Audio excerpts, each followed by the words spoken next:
one story before I get involved in the slideshow. And when I first started out, I was about 21 years old or so. And I said, oh, this is fantastic. My grandmother gave me a pedigree chart when I was 12. I was hooked. And I said, oh, I'm going to go to the National Archives in Washington, D.C. Start big, right? You know, go to the top.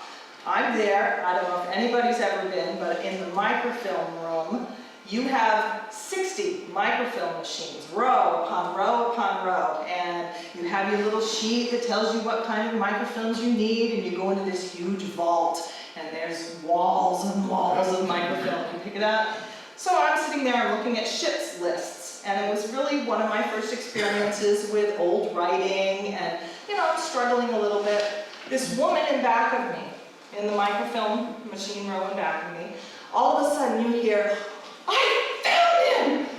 And everyone's like, yay, you know, because everyone understands, oh, this is great, you know? And so I'm like, oh, that's nice, and I keep doing that, and all of a sudden I go, yeah, I've been searching for him for 30 years, and I was like, I turned off the microfilm machine, I put my thing away, and I said, yeah, maybe not start so big. So I go back home, and I started at town clerk's offices. Those are the best places to be. I love, just let me in your vault, I'll find what I need, you know. But I did end up going back to the National Archives with a much more sense of what I needed to do. And that was 30 years ago. So 30 years later, I had a eureka moment, and this gentleman, Johann Jacob Salge, was a eureka moment this year for me, about 9 months ago. He actually died in Cornish. He spent 20 years here, but he came over. I had been searching for him. I knew he'd been in Cornish. I knew that his actual grandson, we thought it was his son up until 3 weeks ago, lived in Cornish, married into the Hilliard family. That's how my cousin Pat is related to me. We're descended from Hilliards. And they moved over, they married into the Allens in Vermont, in Reading, Vermont, and that's how we come to be here. So, he is a Braunschweig soldier. That means from Brunswick. Now, everyone's heard of the Hessians in the Revolution, I'm assuming. They weren't all Hessians. There were Brunswick soldiers. In fact, when they say, oh yeah, the Hessians fought with Burgoyne in the Champlain Valley, that's not true. There were only 2 units of Hessians in the Champlain Valley. The rest were from Brunswick, and that's where Johann Jacob Salge was. So I'm hoping this works here. Oh, there we go. So this is a copy of the document that set me off on this journey. I happened to be scrolling through Ancestry.com, and all of a sudden I came on with a pension. We thought his last name was Solger, S-O-L-G-E-R. Well, I came upon one that said Salge, S-A-L-G-E, and I was like, oh, I wonder, you know, I'm thinking phonetically, he's German, you know, I didn't even know, we didn't even know he was Russian. So I go to look at this pension file, and up in here, and it's very, very hard to read, but you can see, oh, here's my pointer.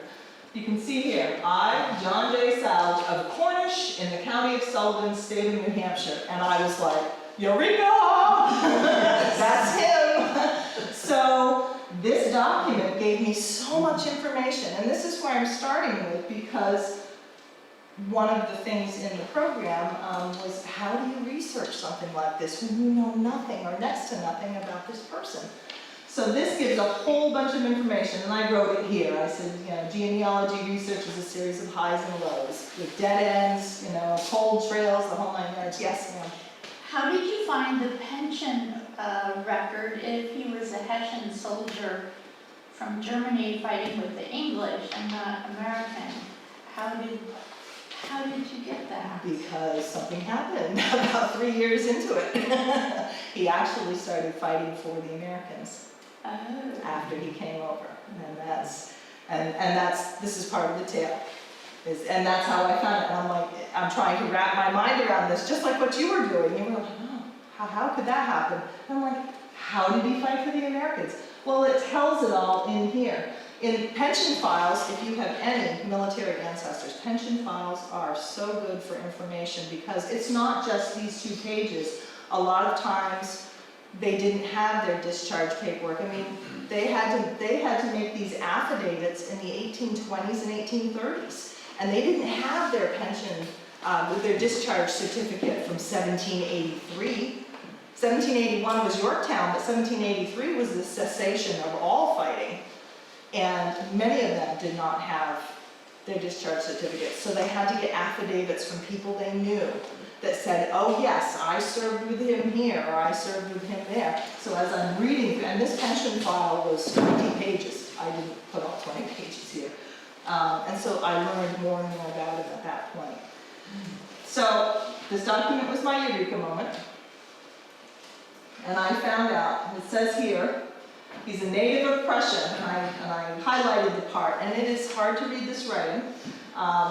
Native of Prussia, in 1776, they came over to America in the service of the British, contrary to my inclination, and also to an express understanding that we who had enlisted under Frederick, Prince of Brunswick, were not to be sent across the water to fight the Americans, but rather to remain as neutrals.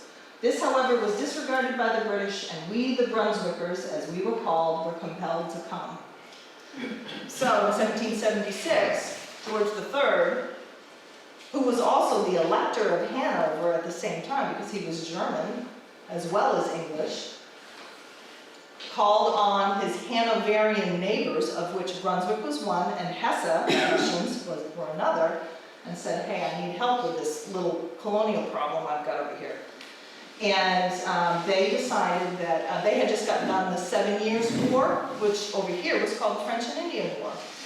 So they had debts to pay, and the Dukes of Brunswick and Hesse-Hanau decided, well, this is a good way to pay for all those debts. Let's go fight some more. The Brunswickers were actually supposed to go to Ireland and relieve British soldiers that were there to come over to the colonies, but the Irish Parliament did not want them, so they headed over to Canada first. So the clues that I found here was that he was born in Prussia. He was at least 17 years old by 1776, because you had to be at least 17 to join the Prussian army. And the Brunswick was an offshoot of the Prussian army. They fought under Prussian tactics, and they fought for the Prussian princes at that time. And this, another hard to read document, this is actually an old German. This is his original discharge certificate from the Prussian army in 1774. The 1774 here. It says, basically, Johann Jacob Salge, born in Gerendorf in Brandenburg. Basically, I give you this discharge certificate, your service has been exemplary, you know, you can have this discharge certificate, do with it what you want. Well, he turns around and re-enlists for another 4 years. His term of service was 4 years, so now I know that if this was 1774, his original enlistment was 1770, and he had to be 17 years old. So I'm getting closer and closer to this birth date that I don't know. You know, I don't know when he was born, so I'm getting closer and closer to that.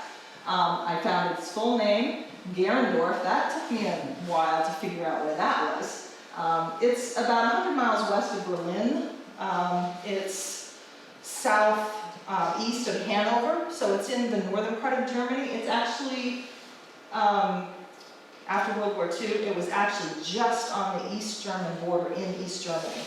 It was right next to one of Checkpoint Charlie, if you want to call it that. A rail line through just north of it. So it was in East Germany at that time. His unit was the Lead Company, which is the life company of the Prince Friedrich Regiment, and that he was a musketeer, infantryman, and his term of service was 4 years. So, like I said, he re-enlisted immediately for another 4 years in the same regiment. That regiment was split when they decided they were coming to Canada. He ends up in the Regiment von Riedesel, named after Baron von Riedesel, who led the Brunswick troops in Canada and in New York State. So that's what I got from this document. And luckily, there was a translation of it in the in the pension file that I found, because I would not have been able to read most of that. So here is a map of Canada. They land in Quebec June 1st, 1776. All right? Things are happening. The Americans had actually come into Canada and had taken over parts of, they had gotten up to Montreal. There was a failed attempt to get Quebec City. That's when Ethan Allen was captured. Benedict Arnold was involved in that. So they came into Quebec City, which is further up the St. Lawrence, up in here. Come down, the Americans are still in Montreal. They push the Americans out of Montreal. Right in here, I have little dots. This is the Richelieu River. Right? You can't really see the blue, but it comes down through here where all these forts are down. This is the very tip of Lake Champlain down here. That was a very, very important corridor for British and American activities during the early part of the war. So they came in there, they overwintered in Three Rivers, and after they pushed the Americans out, they started to occupy these forts. The Americans destroyed these forts when they left Canada. So the winter of 76 and 77, because they weren't quite ready to go invade New York at that time, they rebuilt those forts. The fort, if you go up there and see these forts today, they're not from that time period, they're from just a little later, but the Brunswick troops were definitely there.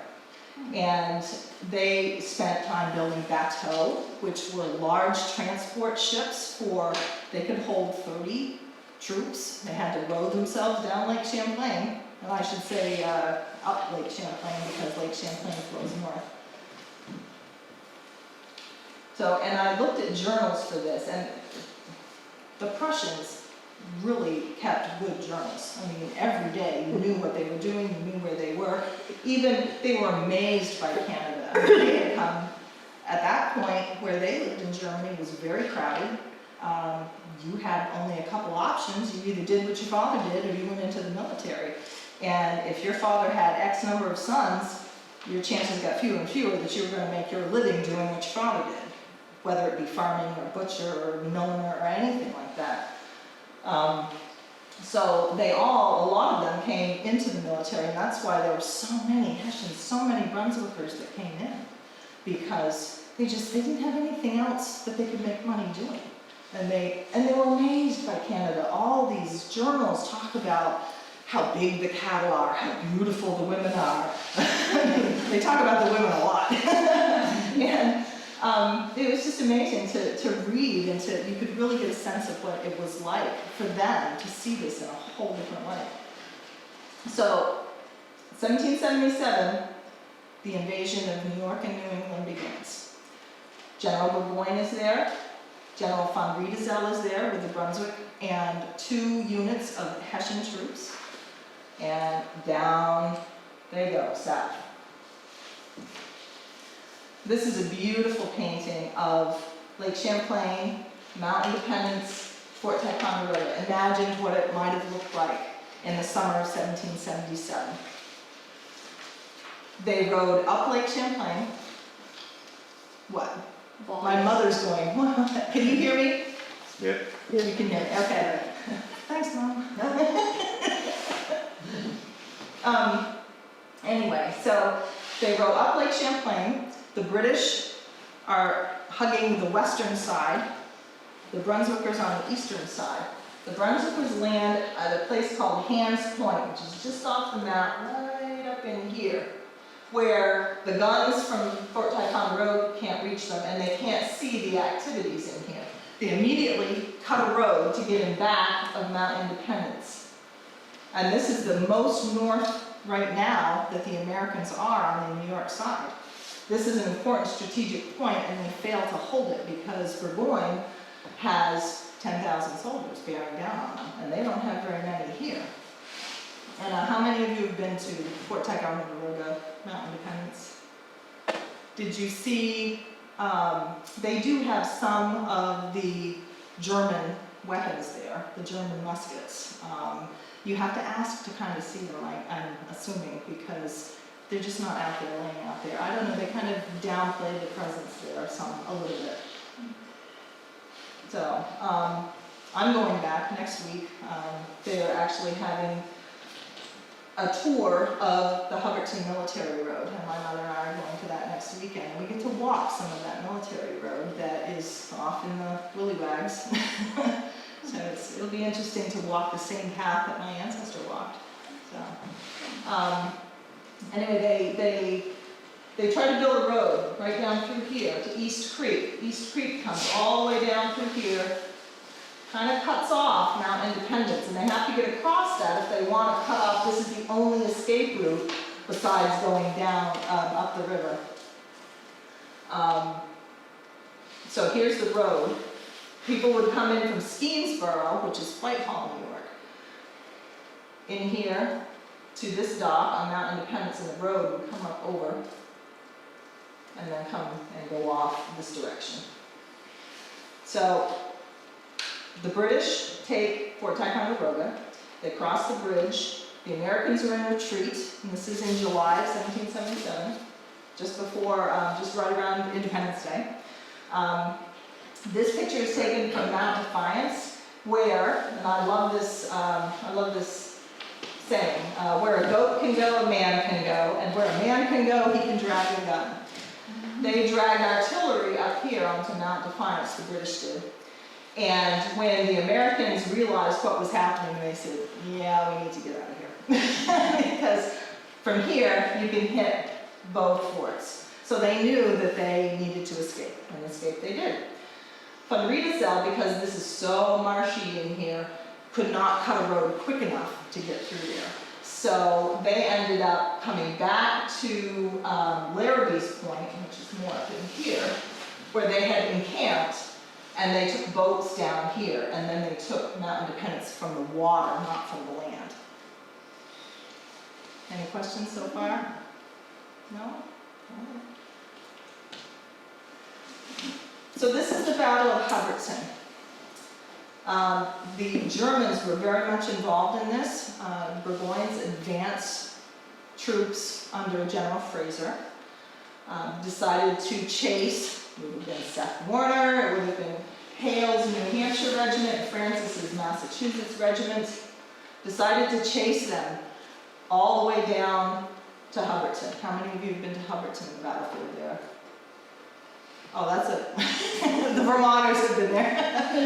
That's actually that's one of the best preserved battlefields in the northern part of New England.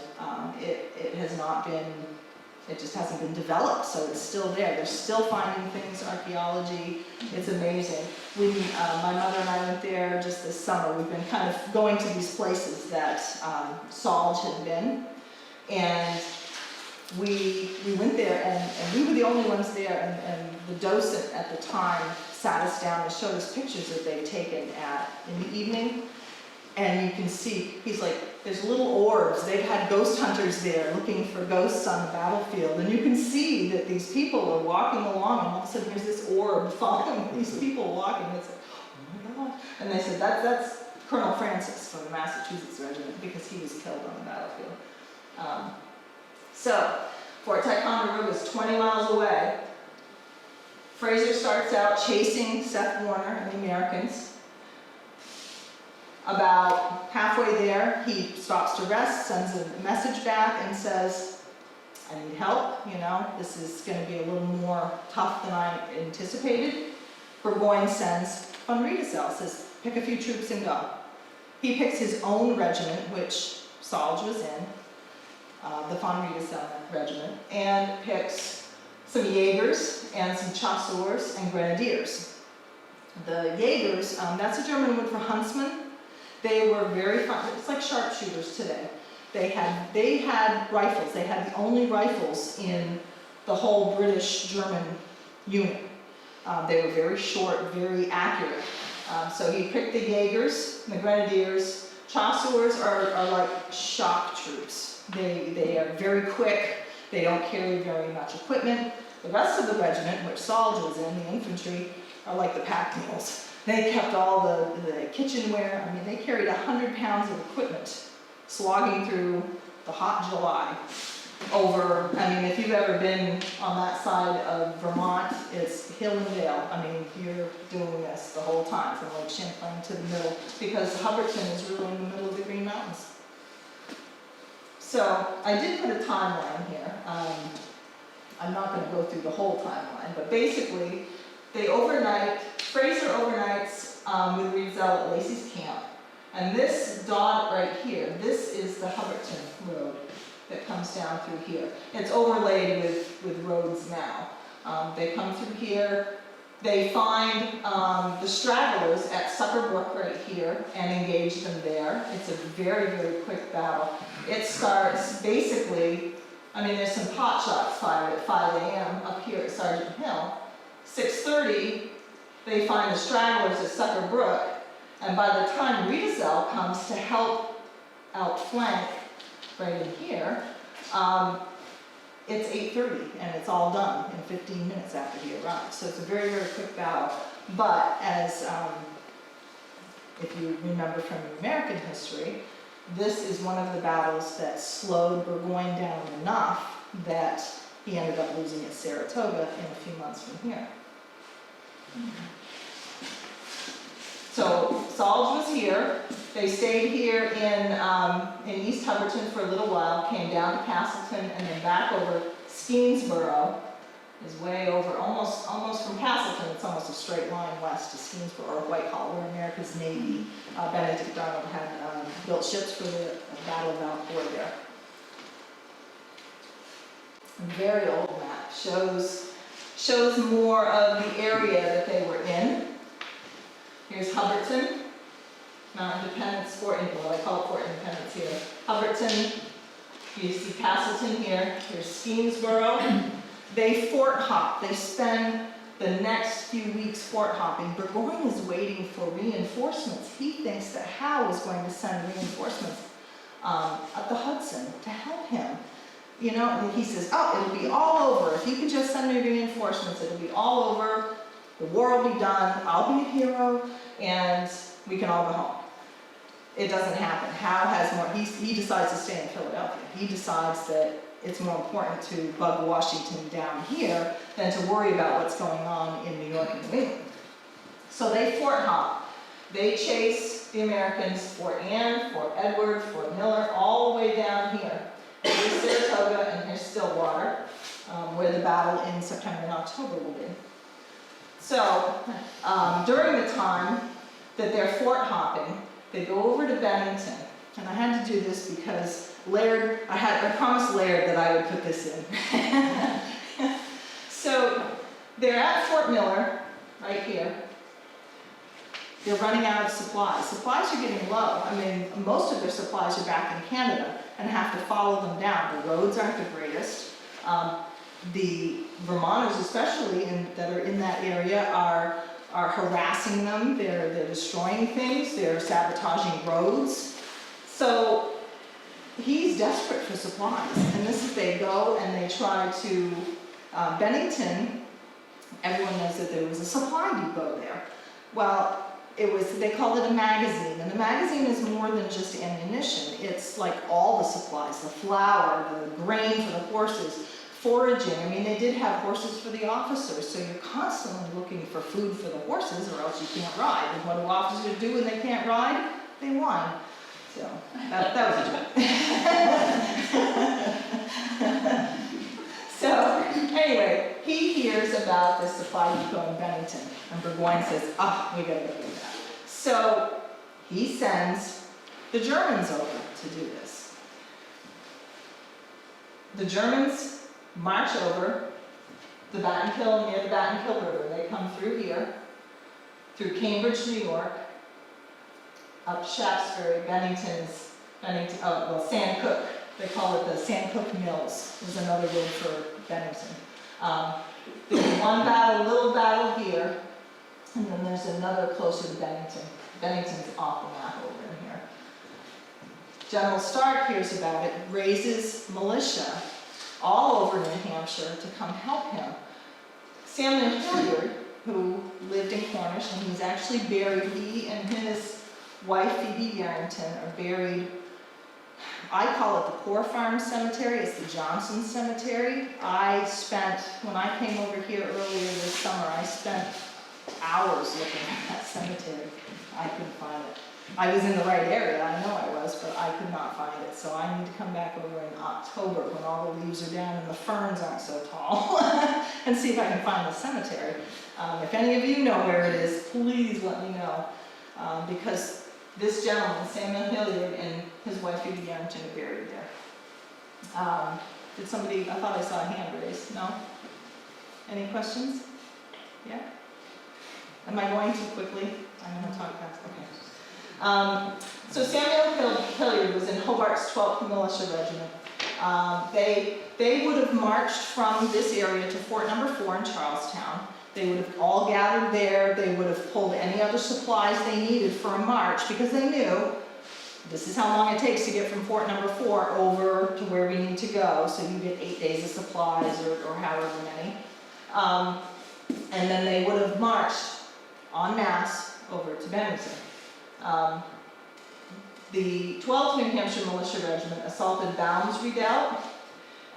This Samuel Hilliard was later grandfather of arms maker David Hilliard, who I see you have muskets in your historical society. I get to see those. Those are really interesting. I'm descended from Samuel Hilliard. And David Burnham, who isn't from Cornish but is from Reading. He was the first tavern keeper in Reading, Vermont. He was in Nichols' 5th New Hampshire Militia Regiment. They attacked the rear of Colonel Baum's, the Germans' redoubt at Bennington. And later on, the Burnham family and the descendants of the Hilliard family do marry. So I'm the product of that. And Laird, do you want to read this out loud? Okay. Yeah. We all know a start from Live Free or Die or license plates, but that was issued much later into the next century, and it was a letter to a reunion. Mm-hmm. But what Stark said to his troops before the Battle of Bennington, and he said this in reference to his wife, he said, "Either the redcoats are ours today or tonight, Molly Stark sleeps a widow." Now, that's a great line. It is a wonderful line, yes. I had to promise that even though my ancestor wasn't at Bennington, that I had to put that in, so. You're welcome. Okay, moving on. I had to put this quote in because I just love it. I was in the military for 15 years. My husband retired from the military. It's Die Hälfte seines Lebens wartet der Soldat vergebens. And it means half his life the soldier waits in vain. And in today's military, those of you who've been in, it's hurry up and wait. It's the same thing. So now we know how old that line is. Because at least from the Revolution, if not before. This is a map of the Battle of Freeman's Farm. This is over at Saratoga. And I was lucky enough to be able to go to Saratoga about a month ago. And see some of these places. Now you can't go exactly where Von Riedesdale's, like I couldn't actually go where my ancestor was, but I got to see some of the battlefield. So they finally crossed the Hudson River up at Schuylersville, or Old Saratoga, they call it up there. Come down this side, and this is pretty much, I think it's Route 4 over there, pretty much follows the old road.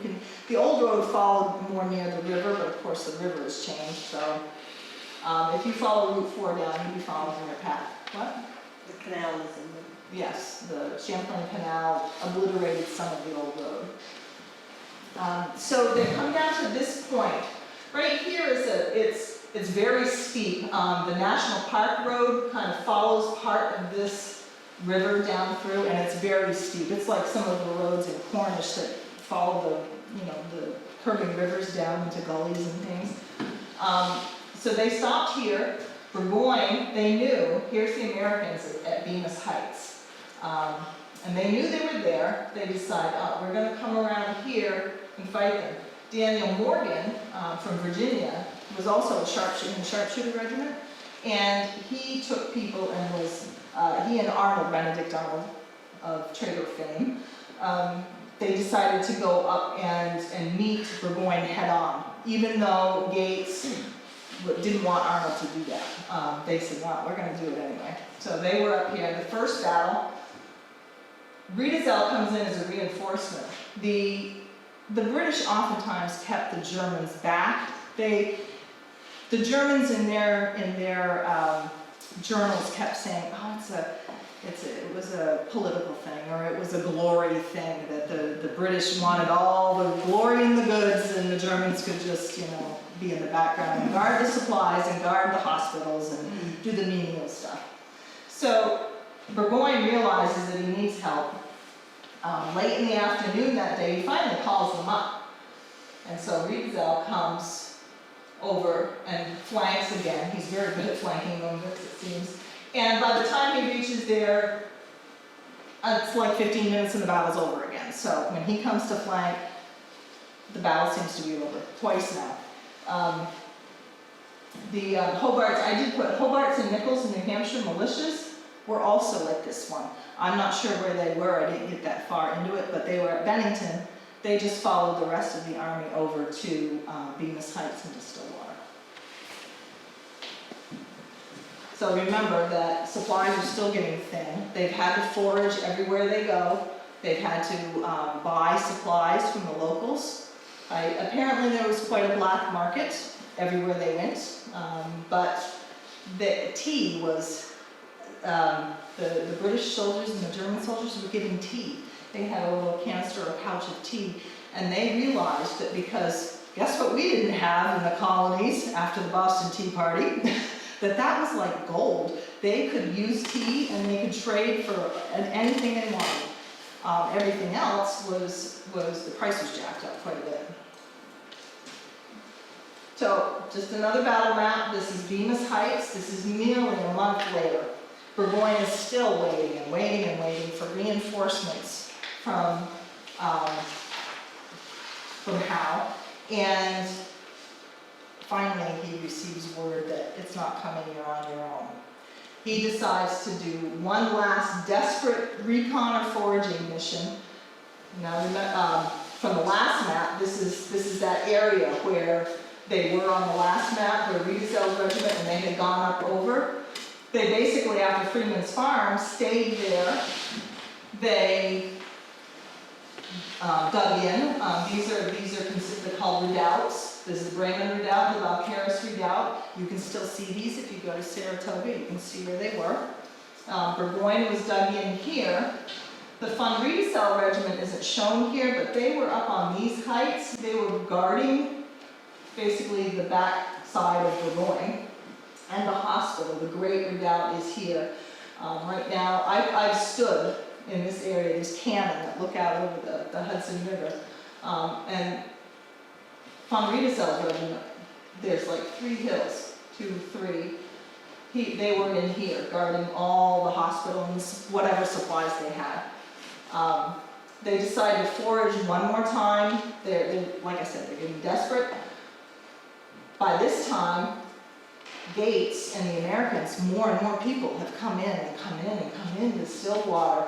Everybody from the surrounding communities had joined them. And so finally they have, like I said here, they had almost 11,000 people in this area, the Americans. The British are down to 6,000 due to being captured. A lot of the Germans were captured at the Battle of Bennington, being killed at Saratoga the first time.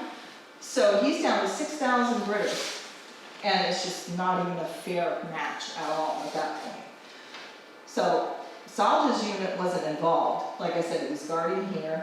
Fraser is killed, which is a huge blow to Burgoyne because Fraser was his right-hand man. They bury Fraser in the Great Redoubt and decide to get out back up the road, Schuylerville, or to Old Saratoga. I found this interesting too in one of the journals. An ensign of the Prince Friedrich Regiment in garrison at Ticonderoga writes, "It was peculiar that the large English flag on the barracks of Mount Independence fell down from the tall pole twice today. Many saw this as a bad omen." I encourage anybody, if you have a chance to read journals like this, if you're researching an ancestor, it is so illuminating to see what they were thinking and feeling and doing at that time. It was fascinating. So I wanted to put something on about Jonathan Chase's 13th New Hampshire Militia Regiment because he was from Cornish and this regiment was from Cornish.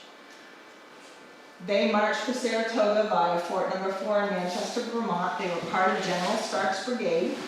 They were stationed on and around Stark's Knob overlooking the Brunswick encampment at Old Saratoga. And these are the names, and I'm not sure how many have ancestors here at that time, but these are the names of the people who were in the New Hampshire Militia Regiment. This gentleman, Jonathan Huggins, is in bold because he's another one of my ancestors. The Huggins Cemetery is, did you go, you've been to the Huggins Cemetery? I've been up to a cemetery, I've seen where Jonathan Huggins is buried, yes. We did that last summer, I think. It's way up on top of a hill. Isn't that on a farm somewhere? No? The one that I said was like, oh, way up in there.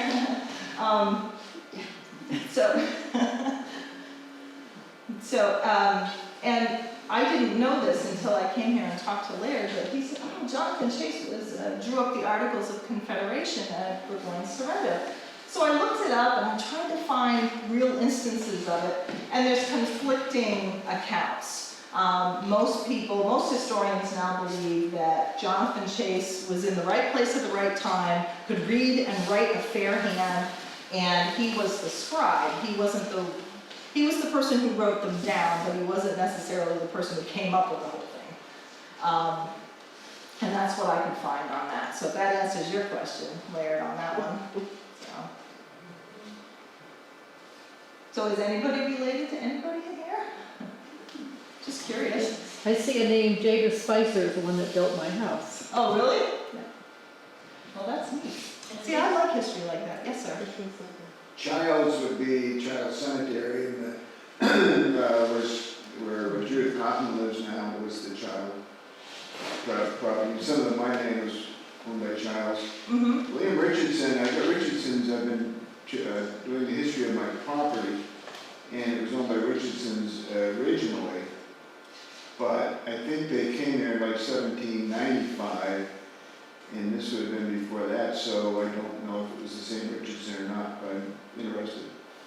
Oh, a lot of families lived in this area for a long time. I mean, you can see, look at the names of your roads, you've got Chase Road, you've got a Child's Cemetery, you've got, Wellmans have been here. Now, Morse, I didn't see that name very often, so I was interested because I'm related to Morses too, but I don't think he's in my line. What I show here on this side, this is the actual, and this is something going back to genealogy, this is something that you can find online. If you go to a place called Fold 3, that has military records, so that has pension records, it has, this is considered a soldier's card or a muster card. You can find more of them for the Civil War, but you can find them for the Revolution, they're few and far between.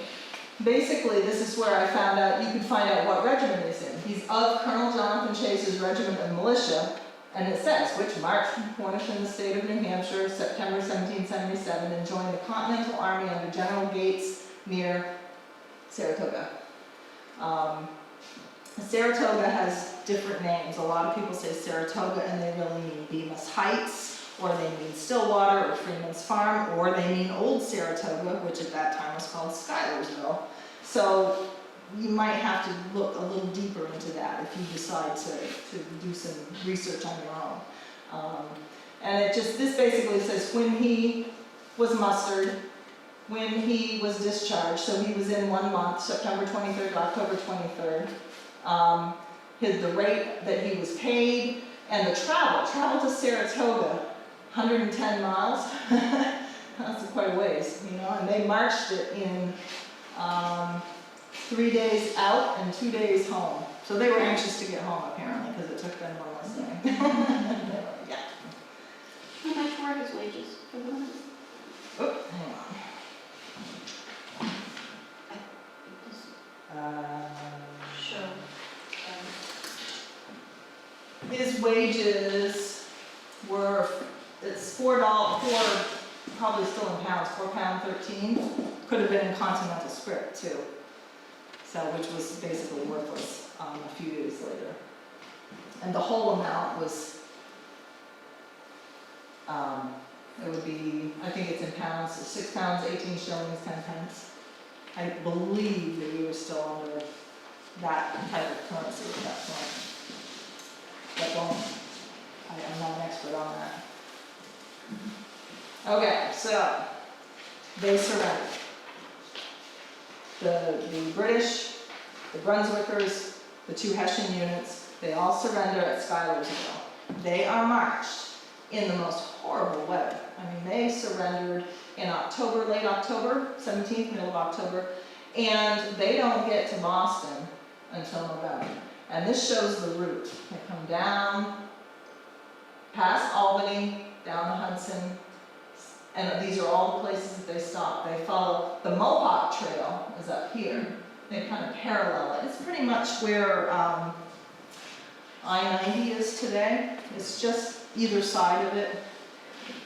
So they're in Winter Hill, which is Somerville, Mass. now. You can't see anything of the site. It's all houses and roads. Unfortunately, I wish there was a little plaque there. I'd go visit it, but they're there. The barracks were thrown up the year before in 1776 for Boston troops. They were not well made. They were holes everywhere. They were cold. There were very little fuel, very little food. In desperation, the Brunswickers especially, because the Brunswickers and the British were kept separately. The British were kept on Prospect Hill, which was down in here. Winter Hill was just north of that. They were allowed to work out in towns. A lot of the people in that area, Cambridge and Boston especially, were in militias. They were out fighting, or they were in the Continental Army, and they were, the townspeople were desperate for skilled workmen, or just even farm labor to come help them.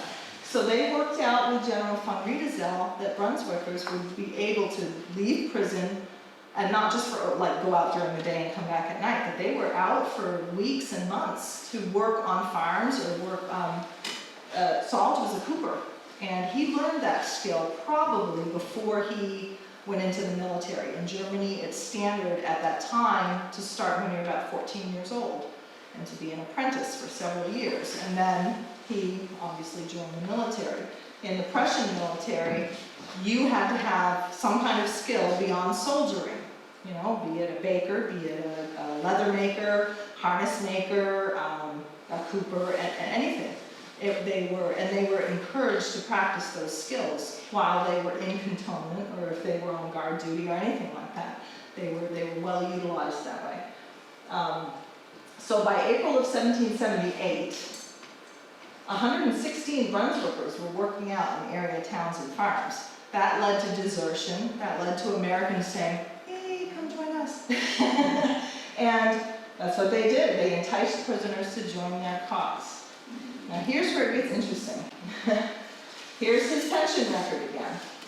From his affidavit it says, after the completion of the terms of my enlistment, now remember I said he had re-enlisted for another 4 years in 1774. In 1776, he ends up in Canada, where he didn't ever think he was going to go. 1778, he would have said, yeah, my 4 years is up. So 1st of June, 1778, I felt desirous of assisting the Americans in joining the American Army.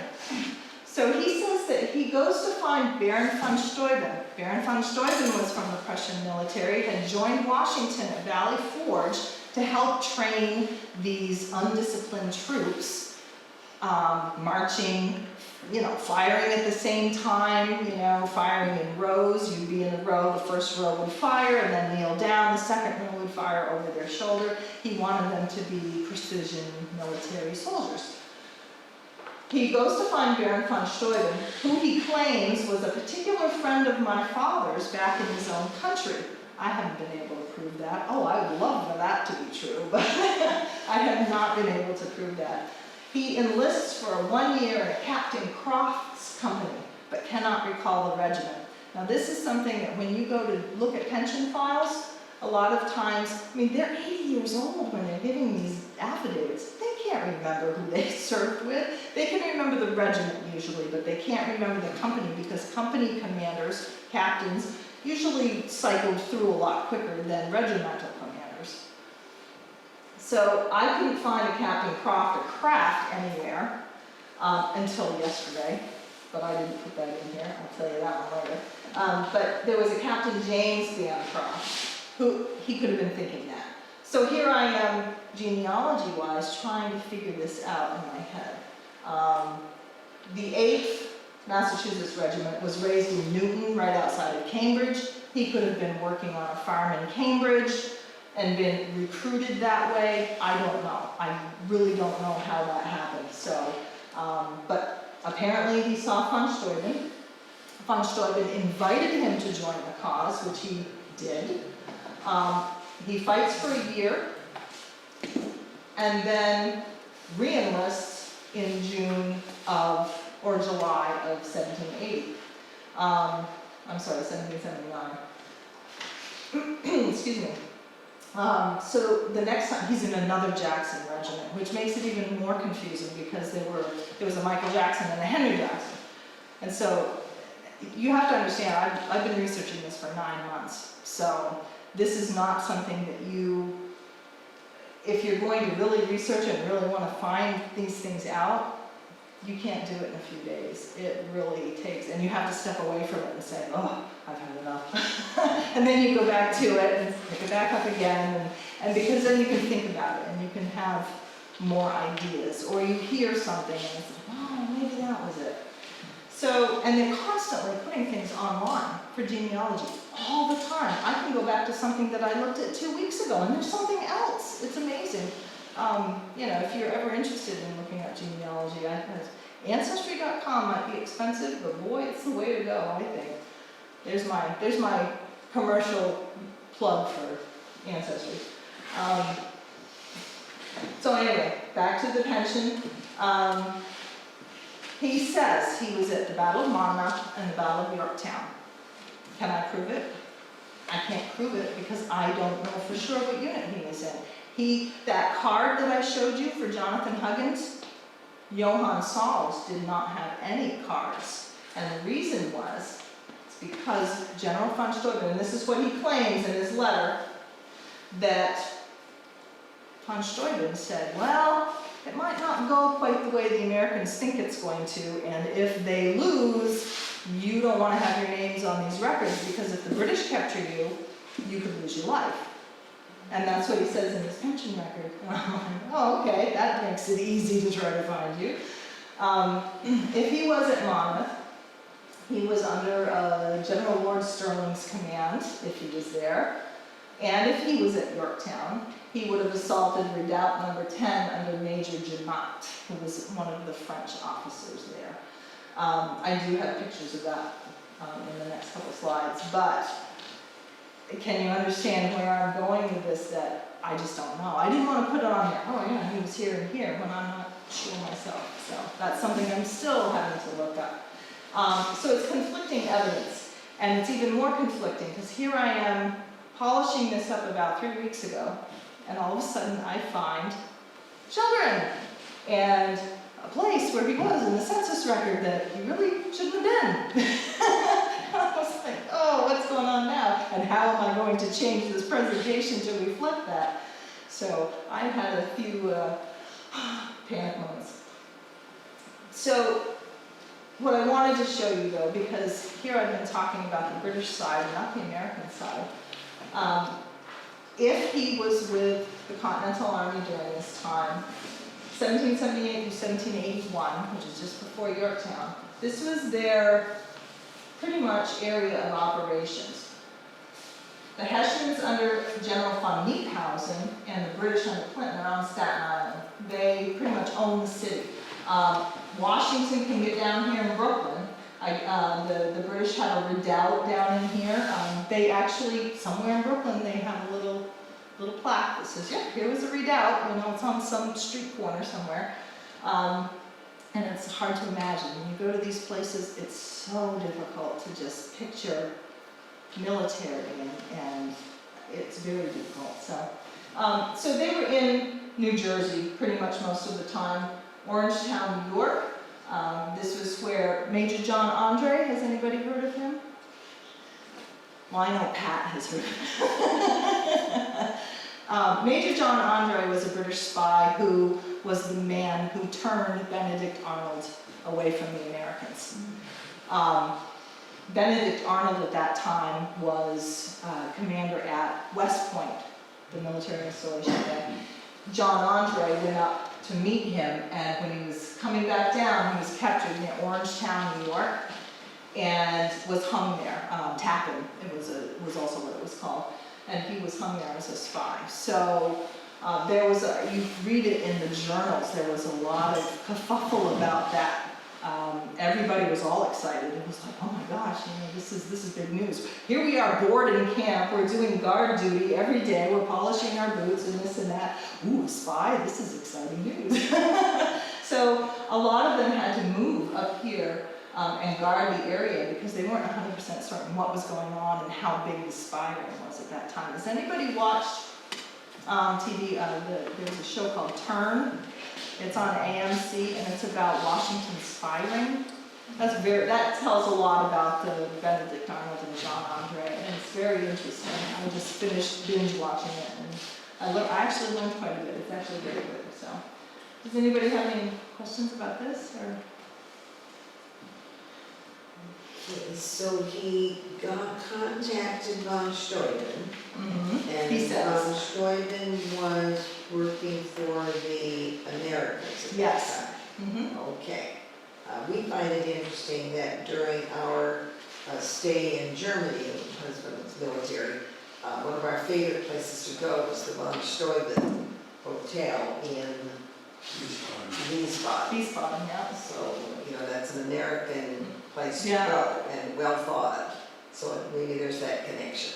But so he signed up with von Steuben, or at least got paperwork done, and that began his life As an American soldier, support. yes.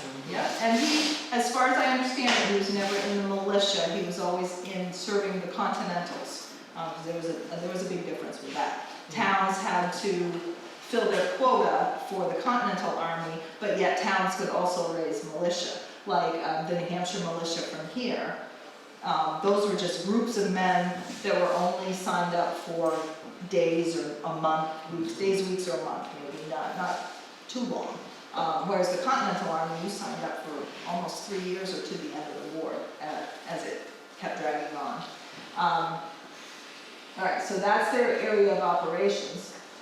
This one I just wanted to show, this was Yorktown. The French have come along, they've offered their services after Saratoga. They realized that the Americans actually maybe didn't know what they were doing. And they met up. Rochambeau was in Newport, Rhode Island, met Washington outside of New York City. They pretty much faked out the British. They went down and they did all sorts of military exercises in August, July and August of that year before they marched down to Yorktown. And the reason that Yorktown even happened was because the French Navy sent a message, Admiral de Grasse sent a message to Washington with the Rochambeau saying, yep, I'm sailing for the Chesapeake. And as soon as they got that, they left. They took crack troops. They didn't take all the units. They wanted the fastest, best men. So if he were at Yorktown, Johann Salge had to have been chosen to be one of those crack troops. I don't know. I'd like to believe it, but I don't know. So they came down, they marched down through here. They came to what's called Head of Elk, which is the top of the Chesapeake, and then sailed down to the James River. Yorktown happened 1781. It was a great victory for the Americans. I just showed Redoubt 10, where Jemat was. It was right here. So they were basically, if Salge was there, he was part of the frontal assault on rented out 10. And there are paintings about that. I've seen some, and it was just a slugfest. So I'm amazed he survived it. I'm glad he survived it. I'm amazed. So the rest of the regiment, Henry Jackson's regiment, was back at the West Point guarding the Hudson River, because the Hudson, remember the rest of the British are still at New York and can still reach out and touch the Hudson River, and they want to make sure that that vital piece of real estate is guarded. So I said, would Solge, being a professional soldier and by that time a 10-year veteran, have been chosen? I don't know. So this is, I believe this is my last slide. This is during and after the war, piecing together a life from 18th century records, and we're going back to genealogy again. This, it's amazing. You have, when you're working, especially with foreign names, you have to think, I have to think about this phonetically. How would S-A-L-G-E be pronounced? He would have pronounced it Salgen. Well, does that sound like soldier? Sure. He spelled it S-A-L-G-E. I have seen it S-A-L-J-E on military documents, but I also found it Sawyer, Salgier, Sayer, Salga. This one was really interesting. I found that on a census record. S-O-U-L-D-I-E-R. Salge, Salge, and Salger. Actually, he's in the 1810 census in Cornish. No, 1820, sorry, census in Cornish under this name, Salger. So it makes it just a little more difficult to figure out his path when you don't know which name he's being talked about under. So he ended up having several children. I've only found a few, and I don't know what happened to them. I was excited to see John Jacob Jr., born in 1792, because now I thought that this gentleman was my fifth great grandfather. He's my sixth great grandfather, because there is a generation in between. He would have been very, very old when he had Charles Salger, who lived in Cornish. And I knew that something just wasn't right about that. So I was very excited to find children, and with the correct dates and saying, oh yeah, this definitely could be. He had 2 wives that I know of. Judith was in Cornish. She died in Cornish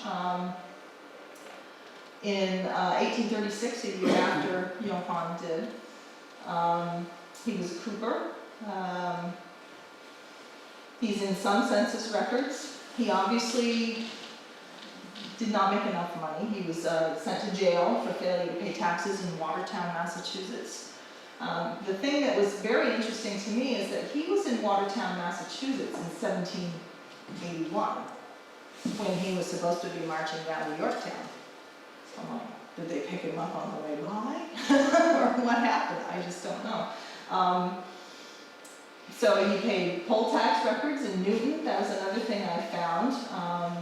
But he didn't live in Newton. He lived in Watertown. So was his business in Newton? He was living in Jonathan Chase's former store when he first came to Cornish. And I believe, Laird, you told me that was on the corner as you come up from the Cornish-Windsor Bridge. Was that right across from Trinity Church? No. So I'm assuming, I've seen the house, I'm assuming there were probably more outbuildings, or it was more of a complex than it is now.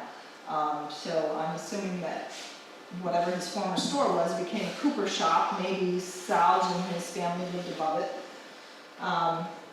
He finally receives his pension. He's 80, almost completely blind, and then dies just a few years later in January of 1835. He lived in Cornish nearly 30 years. Most likely he's in the Cummings Cemetery. I just went up there tonight, and he doesn't have a stone. He and his wife don't have a stone. So that makes it difficult too, when you can't find headstones. The other thing, this is what I was talking about, 1781. In June of 1781, he should have been in New York City, demonstrating and everything with his unit. He was in Watertown. The committee for hiring men have all the persons who may have enlisted, except John Jacob Sawyer, doesn't say Salter, it says Sawyer, a Hessian. immediately mustered. And it was like, it was one of those, oh, that's him, bingo, I found him again. So, does anybody, I believe this is it, does anybody have any questions on genealogy, on any of this? I know it was quite intense. Mostly curious of how, do you think he was hired by Chase, who had a store? How did he get to Cornish? Anything tell us that? No, he was actually, one of the affidavits, in the pension file, there are all these affidavits of people who lived in Cornish who knew him, who could say, I gave a binder to the, all the research, this is just the tip of the iceberg. And that lists all the people that gave affidavits, a lot of the Cornish people, and he actually had gone to Windsor. I know he was in Newton from in September of 1806, because he was still found in tax records there. He must have moved almost immediately after to Windsor. He lived with Mr. White, I don't know his first name, in Windsor, because his son, the White's son, helped him move to Cornish in 1808. So, here's just another clue. So, yeah, I think either he rented space, or maybe you needed a cooper in Cornish, and he fit the bill, and he knew. There are so many places where, maybe this was an old military acquaintance. Maybe this White was a military acquaintance in Windsor, and he came up with him. I don't know. Jennifer, Good. Yes, Mom. tell them that funny story about how at the Hubbardton battlefield, why the Americans fled over the mountain because of they could hear the Hessians coming. Yes, That is funny. yes. A lot of the journals talk about when Fraser was already at Hubbardton and engaged in battle, and von Riedesel, I can actually go back to that page.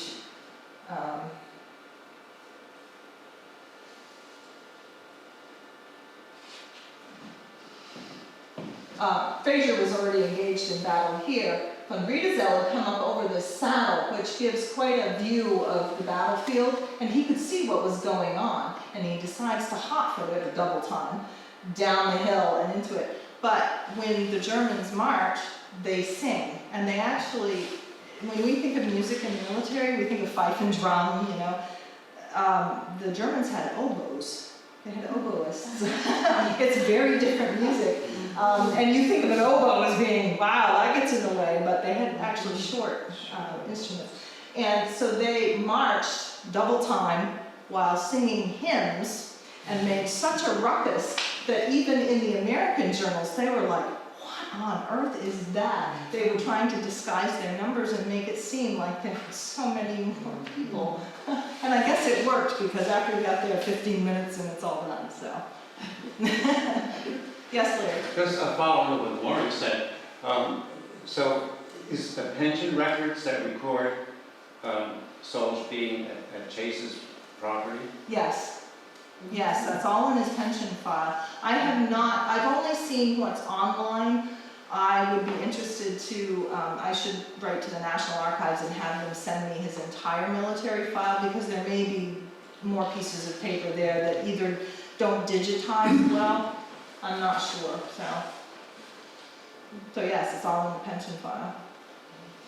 And I have his son, his grandson, Charles Salter, who's in the Civil War, in a New York regiment. I'm surprised he wasn't in a New Hampshire one, but in his pension file is even thicker, because he was listed as deserter, because he ended up coming home to Cornish on furlough and had chronic dysentery and couldn't rejoin his unit. And even though he had letters and things that said, I'm sick, I can't rejoin, they considered him deserted. So when his wife went to file for a survivor's pension, talk about affidavits, his pension file is so thick. But it gives a lot of interesting information about, he is a child. He was actually, Charles Salter I'm talking about, was actually living with a John Johnson from the time he was 6 well, he was born in 1820-ish. So they were living with their grandfather. He and his brother and a sister were living with their grandfather, Johann Jacob Salge, at that time. And I'm just trying, I haven't found that piece yet. I haven't found what happened to Johann Jacob Salge's kids, so. Yes. I was gonna say, ask me back next September and I have my answers.